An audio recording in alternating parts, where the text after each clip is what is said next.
बिस्मिल्लाहिर्रहमानिर्रहीम। अस्सलाम वालेकुम। मैं हूं बिशारत राजा, मेरे साथ मौजूद हैं सईद बलोच। सईद बलोच साहब, बात यह है कि व्हाट्सएप वाला मामला एक बार फिर खबरों की ज़ीनत बना हुआ है कि इमरान खान साहब की व्हाट्सएप पर जो केस था GHQ हमला केस आरे बाज़ार का, उसमें उस पर पेशी हुई। इमरान खान साहब ने बोलना ही शुरू किया था, वहाँ पर आवाज़ वकला तक नहीं आ रही थी और ना ही वकला कोई सवाल कर रहे थे तो आवाज़ इमरान खान साहब तक जा रही थी। जज ने कुछ बेदयानी में कुछ कलमात अदा किए और फिर राब्ता मुनक़ता हो गया। ये सारा मामला व्हाट्सएप वाला कहानी, उसके बाद ये हाई कोर्ट में मामला पहुंचा है जी। यहाँ पर सलमान राजा साहब ने कहा कि हम इसको high court, Islamabad high court में दरख्वास्त दायर करेंगे इसके खिलाफ। ये क्या मामला है, क्या कहानी है, क्या कोई आईनी और कानूनी इसमें पेचीदगी है, ये आपके सामने रखेंगे। और फिर जैसे तारक महमूद जहांगीरी साहब, जो कि इस्लामाबाद हाई कोर्ट के जज हैं, जिन्हें रोका गया था काम से, खबर सईद बलोच साहब ये भी है कि जस्टिस सरफराज डोगर पर कुछ ताकतवर लोग नाराज हो चुके हैं। बहुत शुक्रिया। आगे सुने, आगे वो एक बार फिर पहुंचे हैं यहाँ पर Islamabad supreme court of Pakistan में कि जनाब करना है, वो दरख्वास्त उन्होंने दायर की थी। अब क्यों पहुंचे, ये आपके सामने रखेंगे खबर, ये मामला क्या है।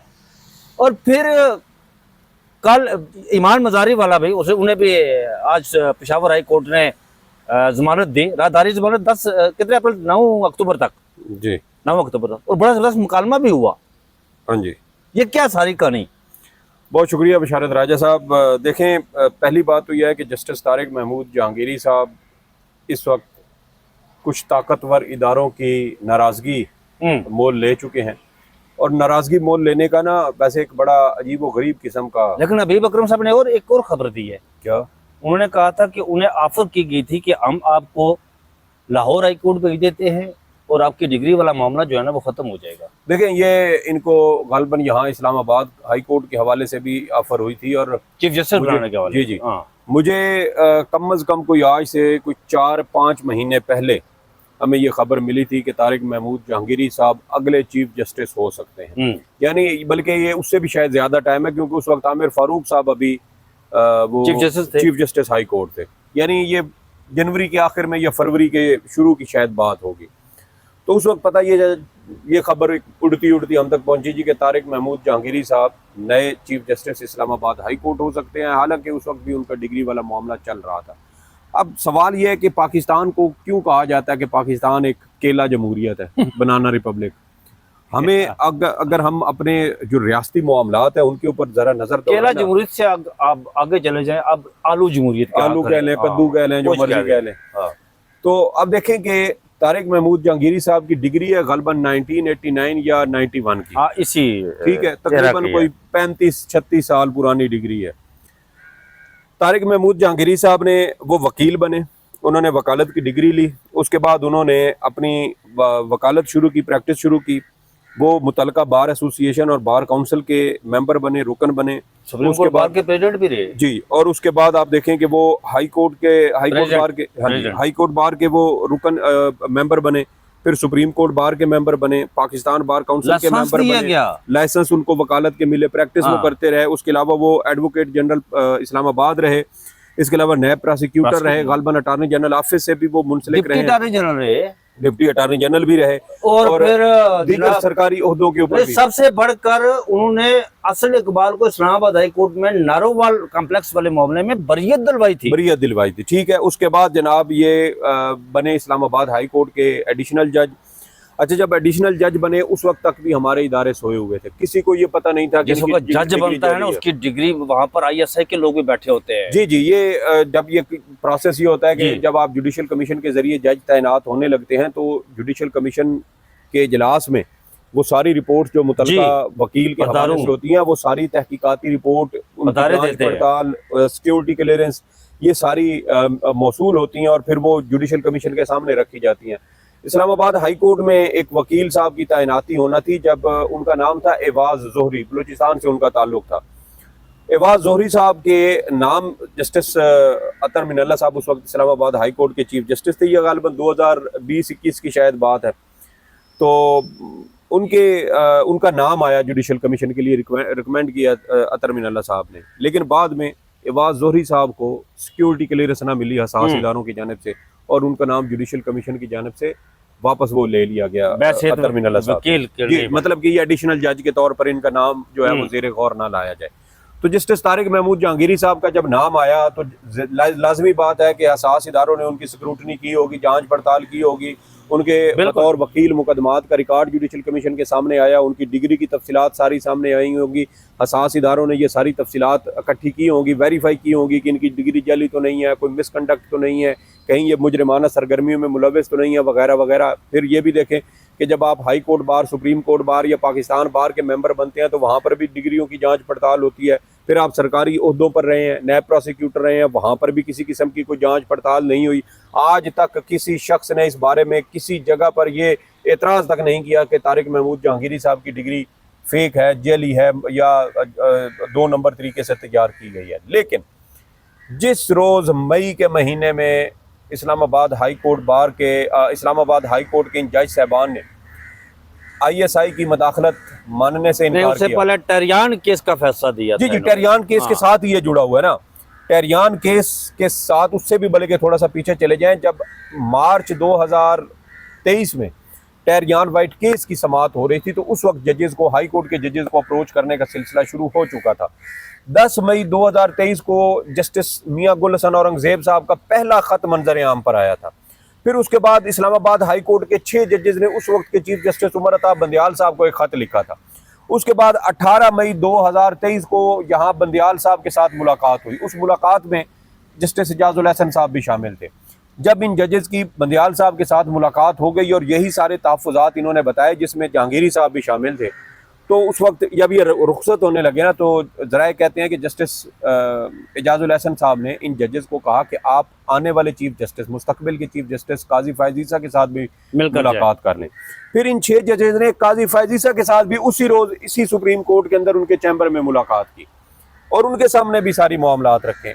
और जब ये चीज़ें यहाँ से इन जजेस ने हसास इदारों की, ताकतवर इदारों की, इस्टेब्लिशमेंट की मर्जी और मंशा के ऊपर चलने से इनकार किया, तो फिर इनके खिलाफ इंतकामी कार्रवाइयाँ शुरू कर दी गई। फिर इनकी डिग्रियों की छानबीन और ये सारा कुछ करना शुरू कर दिया गया। सवाल ये है कि फ़र्ज़ करें जी कि जज साहब की डिग्री फेक भी है। मुझे बताएं, इतना अरसा हमारे हसास इदारे, हमारे सिक्योरिटी इदारे क्यों खामोश रहे? क्या जानबूझकर जज साहब की डिग्री को नज़रअंदाज किया गया ताकि जब ये आला ओहदे पर बैठेंगे तो फिर इनको एक्सप्लॉइट किया जाएगा? फिर तो बात यही समझ आती है कि ताकतवर इदारे ये समझते थे कि इस शख्स को बाद में काबू करना आसान होगा, इसको हम अपने तरीके से, अपनी मर्जी के मुताबिक चलाएंगे क्योंकि इसकी डिग्री जाली है। और अगर ये डिग्री ठीक थी तो फिर जजेस ने जब तक इनकार नहीं किया, उनको अप्रोच किया गया, उन्होंने आगे से इनकार कर दिया, ये नहीं है तो आपने क्यों? और फिर उससे बाद मैं आता हूँ आगे, उसके बाद ये 2023 की बात है।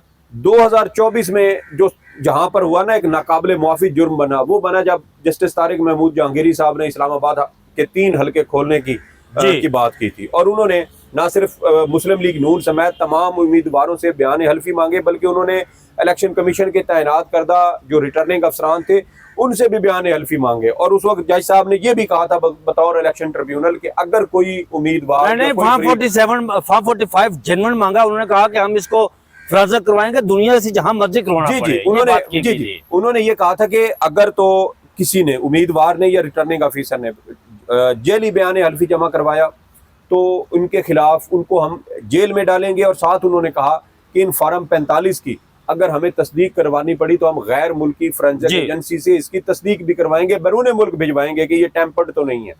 जब ये बात उन्होंने की, फिर अचानक वो सारा जो इस्टेब्लिशमेंट का प्रोपेगेंडा सेल है उसको जस्टिस तारिक महमूद जहांगीरी और इस्लामाबाद हाई कोर्ट के दीगर जजेस के खिलाफ छोड़ दिया गया। जस्टिस बाबर सतार के खिलाफ प्रोपेगेंडा हुआ, मोहसिन अख्तर कियानी साहब के साथ खिलाफ हुआ, सरदार एजाज इसाक के खिलाफ हुआ। उस वक्त अरबाब मोहम्मद ताहिर साहब आज़ाद जज थे, उस वक्त वो इस्टेब्लिशमेंट की गड्डी में सवार नहीं हुए थे, उनके खिलाफ प्रोपेगेंडा हुआ। फिर आप देखें कि तारिक महमूद जहांगीरी साहब के समझ, इवन के जस्टिस आयशा मलिक साहिबा के खिलाफ, उनकी फैमिली के खिलाफ, उनके हवाले से, उनकी इज़्दिवाजी जिंदगी के हवाले से इंतहाई यार शहजाद मलिक साहब ने कोई एक बात की थी तो उसके बाद भी कट्टा उनके खिलाफ भी खुल गया था। मलिक शहजाद साहब जब वो रावलपिंडी और यहाँ पर वाले थे ना, जो तकरीरें लाए थे, जो तकरीरें करने वाले थे, उन्होंने भी पता नहीं था कि हमें क्यों लाया गया। तो वो जस्टिस शहजाद मलिक साहब भी, चूंकि उन्होंने असल में जो बात आपने की ना, मैं आपको बताता हूँ कि ये यहाँ पर डिग्री जाली थी, तो उनकी मर्जी है कि इन्हें वहाँ लाया जाएगा, फिर वहाँ इन्हें जो है वो एक्सपोज किया जाएगा, सारा कुछ। मामला ये नहीं है। आपने देखा कि टरियान, वो साजिद नामी शहरी, आप कभी उससे मिले नहीं है ना? ऐसी प्रॉक्सी आ जाती है ना, अभी जिसे दरख्वास्त दायर की है यार, वो आज भी नहीं आया। वो पता नहीं चला कौन है कौन नहीं है। तो ये देखे ना कि इस तरह जजेस को मैंने इस सेंस में ये बात की थी कि फर्ज करें कि अगर डिग्री जाली है तो क्या हमारे हसास इदारों ने जानबूझकर एक जाली डिग्री वाले को जज बनवाया है? बिल्कुल, कि यार बाद में हम इसको एक्सप्लॉइट करेंगे, अपनी मर्जी के फैसले करेंगे। और अगर डिग्री जाली नहीं है तो फिर ये प्रोपेगेंडा क्यों हो रहा है? और दूसरा एक सवाल ये किया जाता है जी, जज साहब की डिग्री असली है तो वो असली डिग्री सामने रख दें। भाई इल्ज़ाम आपने लगाए, तहकीकात करवाने का फोरम यहाँ सुप्रीम जुडिशल काउंसिल है। सुप्रीम जुडिशल काउंसिल में यही जाली डिग्री वाला मामला के ऊपर दरखास्तें आई हुई हैं। सीनियर तरीन जज मंसूर अली शाह साहब का उसके ऊपर आपकी जो इब्तदाई इंक्वायरी रिपोर्ट है वो जुडिशल काउंसिल को जमा करवाई जा चुकी है। 12 जुलाई के इजलास में ये सारी चीज़ें जुडिशल काउंसिल के सामने आ चुकी हैं और उसमें बताया गया कि इब्तदाई इंक्वायरी रिपोर्ट के मुताबिक justice Mohsin Akhtar Kiyani, justice Tariq Mahmood Jahangiri, justice Babar Sattar, justice Sardar Ejaz Ishaq और जस्टिस समन रिफत इम्तियाज़ के खिलाफ ये जो दरखास्तें हैं, शिकायत हैं, ये सारी फजूल हैं, मनगढ़ंत हैं, बेबुनियाद हैं और इनमें कोई ठोस मवाद मौजूद नहीं है, तो इसलिए इनको खारिज किया जाए। अच्छा जी, उसमें से 3 जज बाबर सत्तार साहब, सरदार एजाज इसहाक साहब और जस्टिस समन रिफत इम्तियाज़ साहिबा, इनके खिलाफ जो शिकायत हैं वो खारिज कर दी गई। मोहसिन अख्तर कियानी साहब और तारिक महमूद जहांगीरी साहब के खिलाफ शिकायत को होल्ड करवा लिया गया। और याही अफरीदी साहब को भी पता था कि पीछे से कुछ आ रहा है जहांगीरी साहब के खिलाफ। तो मैं ये किसी तरीके से ये जो इजलास की तारीख है ये निकाल जाऊं, उन्होंने बदनीयती की।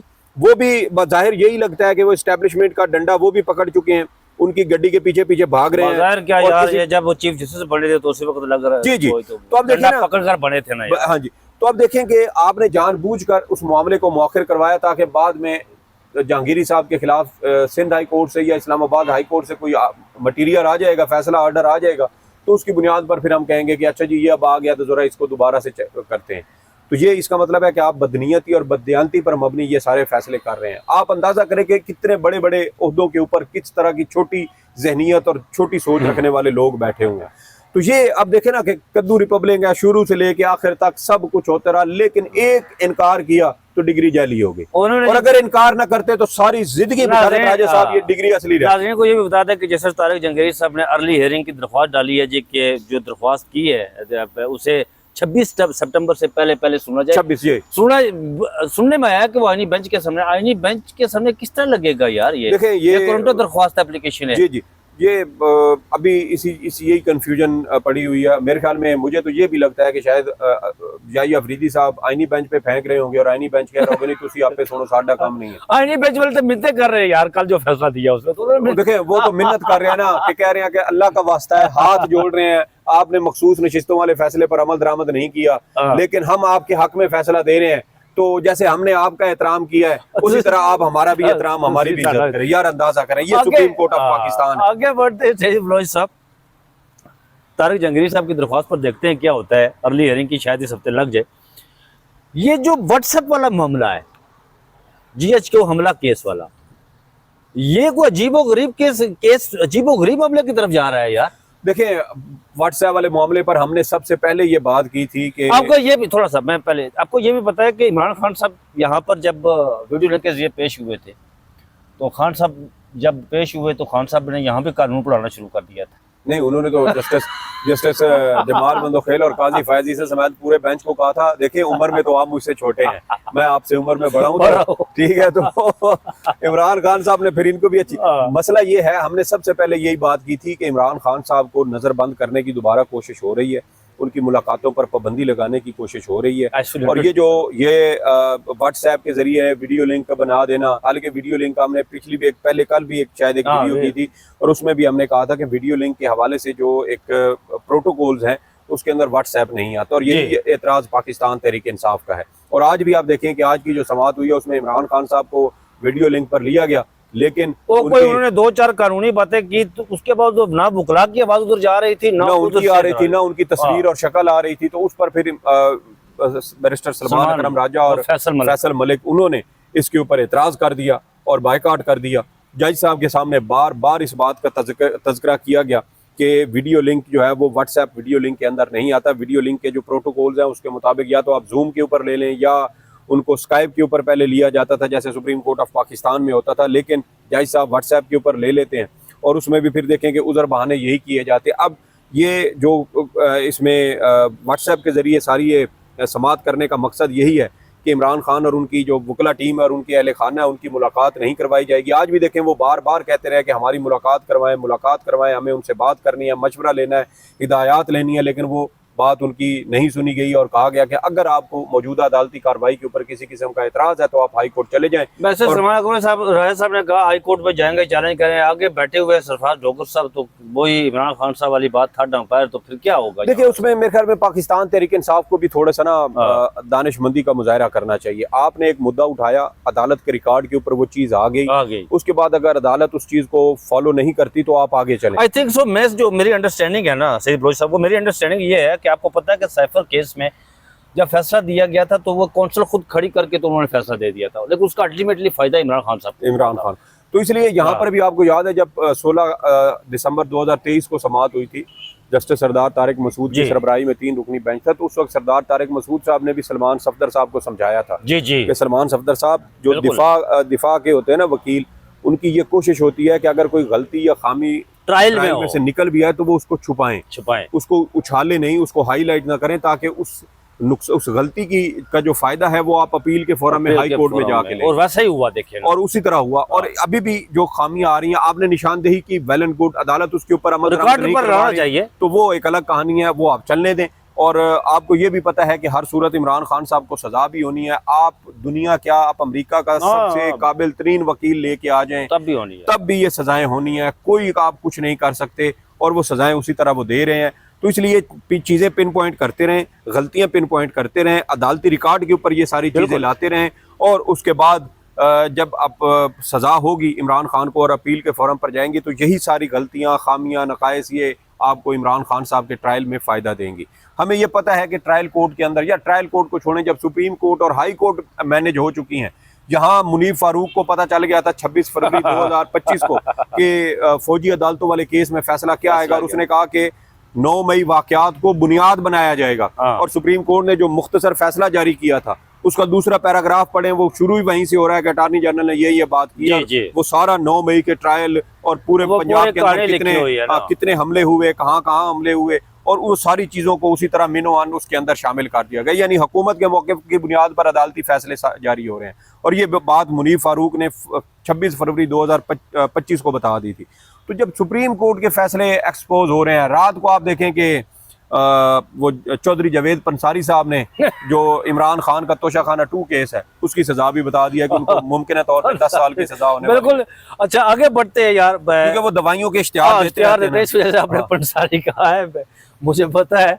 अच्छा सईद बलोच साहब, ये मिसाल यूसुफजई जो है, ये इमरान खान साहब से जाकर शिकायतें क्यों लगाती रहती है? वो सलमान को राजा साहब के खिलाफ कल उसने शिकायत के ढेर लगाए, इमरान खान साहब ने उसकी सजश की है कि यह क्या कर रही हो, आकर ये बातें क्यों कर रही हो? देखिए, बड़े अफसोस की बात है कि पाकिस्तान तहरीक इंसाफ के कारकुनान और रहनुमा कुर्बानियाँ दें, ख़वातीन कुर्बानियाँ दें, और मिसाल यूसुफजई जैसी जिसकी ना क्या कहते हैं, ना चाल, ना ढाल, ना जिसका मुंह, ना मत्था, पंजाबी में वो कहा जाता है, जिसकी ना कोई मतलब कि उस खातून की कोई कुर्बानी है, ना उसकी पार्टी के लिए खिदमत है। आपको याद है यहाँ 2023-24 में यहाँ पर वो आया करती थी, हम जब अपने बीपर दे रहे होते थे ना अपने चैनल्स के, तो वो हमारे साथ अमूमन खड़ी होती थी कि शायद हम उसकी कोई राय लेने की कोशिश करेंगे या उससे कोई शॉट ले लेंगे कि मैडम आप इस बारे में क्या कहना चाहती हैं। एक अदालती उसकी खिदमत है कि जब वो काजी फाइज बल्ले वाले आरओज और डीआरओज वाला वो केस चल रहा था ना यहाँ पे सुप्रीम कोर्ट में, तो वो रोस्टम पर गई थी और उसने बताने की कोशिश की थी उमैर नियाजी साहब के हवाले से, जब काजी फायजी साहब पूछ रहे थे तो बस उस पर काजी साहब ने उसको झिड़क दिया था। वो उसकी खिदमत हमें तो नजर आती है, इसके अलावा और कोई खिदमत नहीं है। तो ये एक अलमिया है कि इस खातून को सेनेटर बना दिया गया जो नॉन सीरियस है, जिसके पास तजर्बा नहीं है और जिसके पास कोई विजन नहीं है, कोई मैच्योर सोच नहीं है। यार जो लोग पिछले 20-25 साल सलमान अकबर आया जैसा बंदा सीजन किस्म का एक यार पढ़ा लिखा आदमी, वकील भी, जिसको सलमान अकबर आया साहब का हर सुप्रीम कोर्ट ऑफ पाकिस्तान का और जो जितने भी सियासतदान उसकी इज्जत करते हैं, तकरीम करते हैं, उनके खिलाफ शिकायत लगाना यार। अच्छा, और ये असल में वो दूसरे ग्रुप गंडापुर ग्रुप से, और वही बात है। फिर इमरान खान साहब ने कल उसकी बड़ी बात पूछ की, उन्होंने कहा, इमरान खान साहब ने कहा कि ये बातें यहाँ पर आकर ना किया करो, और क्या मैं अंदाजा तेरे कहने पर सलमान अकबर राजा को उठा दूंगा। एक बंदा 2 साल से जेल में है, 2 साल से, उसकी अपनी परेशानियां मुश्किलात, बीवी उसकी जेल में, उसके साथ ज़हनी टार्चर, जिस्मानी टार्चर, वो अपनी वजह से बेचारा परेशान है। ऊपर से पार्टी के मामलात हैं, फैमिली है, खाना है, एक भतीजे को, भांजे को 10 साल सजा हुई है, 2 पिछले दिनों गिरफ्तार हुए थे, पता नहीं कौन कौन से मसाइल हैं, और ये मुंह उठा के जाके इमरान खान को शिकायत। आगे बढ़ते हैं सईद बलोच साहब, 2-3 मिनट रह गए, आपने इसको डिस्क्राइब करना है, चीजों को कंक्लूजन की तरफ ले जाना है।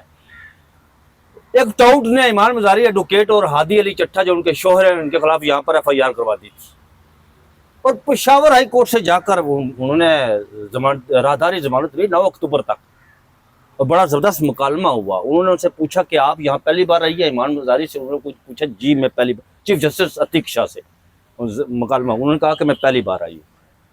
लेकिन इमाम मजारी ने कहा कि मैं बलूचिस्तान और खैबर पख्तूनख्वा के जो लोग हैं गवाह हो रहे हैं, उनके वकील हूँ, केस लड़ रही हूँ। बारह ये मुकालमा हुआ, यहाँ पर उस टाउट ने अजीब व गरीब किस्म की FIR करवाई, और वो तो वहाँ से उन्हें राहदारी जमानत मिली। देखिए, जो लोटे होते हैं ना बशारत राजा साहब, उनकी कोई इज्जत नहीं होती। अब वाजिद गिलानी साहब को शायद ये शौक था कि मेरा हाई कोर्ट बार के सदर वाला जो वो बोर्ड होता है ना, उसके ऊपर मेरा नाम आ गया, मेरी जिंदगी का मकसद पूरा हो गया। ये लोग समझते हैं कि शायद जिन ताकतवरों की तस्मों के साथ ये लटके हुए हैं, बंधे हुए हैं, वो सारी जिंदगी इनके ऊपर इसी तरह नवाज़शात करेंगे। इनको शायद उनकी तारीख पता नहीं है। अगर इन्होंने तारीख पढ़ी होती कि हमारी इस्टेब्लिशमेंट की तारीख क्या है, तो इनको अंदाज़ा होता कि जुल्फ़कार अली भुट्टो को इस्टेब्लिशमेंट ने बनाया था, और फिर उसी इस्टेब्लिशमेंट ने जुल्फ़कार अली भुट्टो को अपने फ़ायदे के लिए फांसी भी चढ़ा दिया था। तो इसलिए आप इनकी बातों में ना आया करें। और आप देखें कि सारी दुनिया से, पूरे पाकिस्तान से वाजिद गिलानी साहब के ऊपर लान तान हुई, बल्कि बाकायदा ये कहा गया कि ये सदर हाई कोर्ट बार रहने के काबिल नहीं है। ये इसकी इतनी अप्रोच या इतनी इसकी मैच्योरिटी के अंदर इसकी नहीं है, इसकी कोई साख नहीं है, इसकी कोई अपनी इंटेग्रिटी नहीं है, और ये अपनी साख को हाई कोर्ट बार की और वकला का जो काला कोर्ट है उसकी साख को ये बंदा तबाह कर रहा है, और इसको फौरी तौर पर ओहदे से हटाया जाना चाहिए।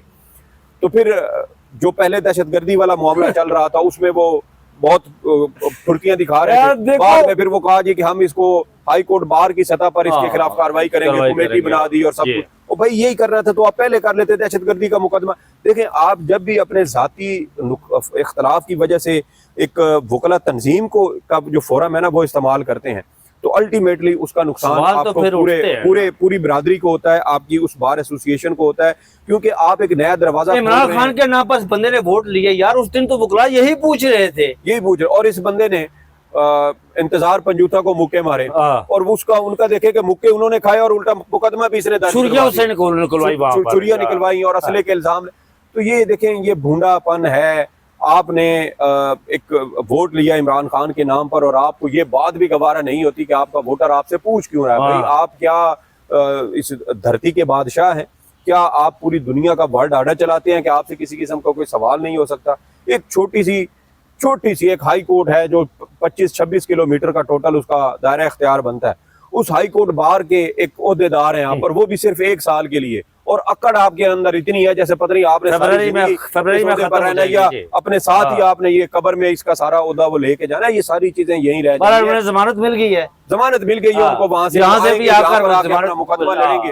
और ये चीजें देखिए नहीं होनी चाहिए थी। ईमान मजारी के खिलाफ देखें गद्दारी के, रियासत मुखालिफ और पता नहीं कौन कौन से लगते रहे, लेकिन इस तरह किसी ने नहीं किया। डॉक्टर शीरी मजारी साहब इस तरह यकीन करें, जैक ब्रांच से एक दफा इसके खिलाफ FIR हुई FIR हुई थी। और वो भी इस्लामाबाद खारिज हो गई थी। तरमीनुल्लाह साहब ने खारिज कर दी थी इस तरह। हाँ, जस्टिस तरमीनुल्लाह साहब ने इस तरह किसी ने नहीं किया।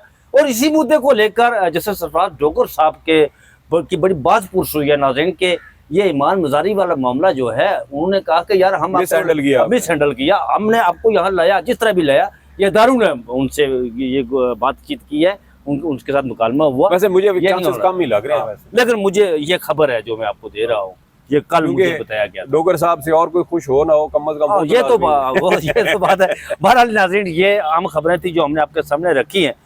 खबर और भी है, उस पर रात को सईद बलोच साहब भी काम करेंगे, मैं भी काम करूंगा, इंशाल्लाह सुबह आपके साथ हाजिर होंगे। खबर ये है कि लंदन में क्या कुछ पक रहा है, हाँ, ये बड़ी आम खबर है। इस पर रात को सईद बलोच साहब भी अपने वो सारे सोर्सेज और फोन घुमाएंगे, मैं भी घुमाऊंगा, फिर आपके सामने वो खबरें लेकर आएंगे। मुझे और सईद बलोच साहब को इजाज़त दीजिए, अपना बहुत सारा ख्याल रखिएगा। अल्लाह हाफिज़।